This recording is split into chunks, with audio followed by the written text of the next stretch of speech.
పాలు తాగి అమ్మఒడిలో పడుకోవాల్సిన వయసులో కూడా దృఢ సంకల్పం బలమైందంటే వయసుతో సంబంధం లేదని ఈ చిన్నారి ప్రపంచానికి నిరూపించాడు. నేనండి మీ తిరుపతి అబ్బాయిని. రీసెంట్ గా 1 మంత్ బ్యాక్ అయితే నేను ఒక రీల్ అయితే పోస్ట్ చేశానండి.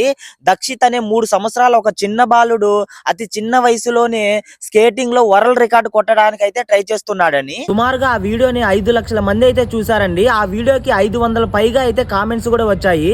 ప్రతి ఒక్కరూ కూడా ఆ అబ్బాయి ఖచ్చితంగా సాధించాలనే కామెంట్ చేశారు. ఆగస్టు 15 అంటే నిన్నైతే ఆ అబ్బాయి మదనపల్లి నుంచి కదిరి వరకు 79 కిలోమీటర్లు నాన్ స్టాప్ గా రైడ్ అయితే చేసి వరల్డ్ రికార్డ్ అయితే స్కేటింగ్ లో అయితే సాధించాడు. తను సాధించిన ఈ వరల్డ్ రికార్డ్ ని కూడా ఆర్మీ వాళ్ళకైతే అంకితం చేశాడు. దక్షిత్ అనే ఈ చిన్న బాలుడు జీవితంలో ఇలాంటి మరెన్నో అద్భుతమైన విజయాలను సాధించాలని మనస్ఫూర్తిగా కోరుకుంటున్నాను. అతి చిన్న వయసులోనే వరల్డ్ రికార్డ్ ని సాధించిన ఆ చిన్నారి గురించి మీరేమనుకుంటున్నారో కింద కామెంట్ చేయండి. అలాగే మన వీడియోస్ ఎవరైనా కొత్తగా చూస్తూ ఉంటే ఈ వీడియో కింద కనిపిస్తున్న ఫాలో అండ్ సబ్స్క్రైబ్ చేసుకో గోవిందా. మరొక వీడియోతో మళ్ళీ కలుసుకుందాం గోవిందా.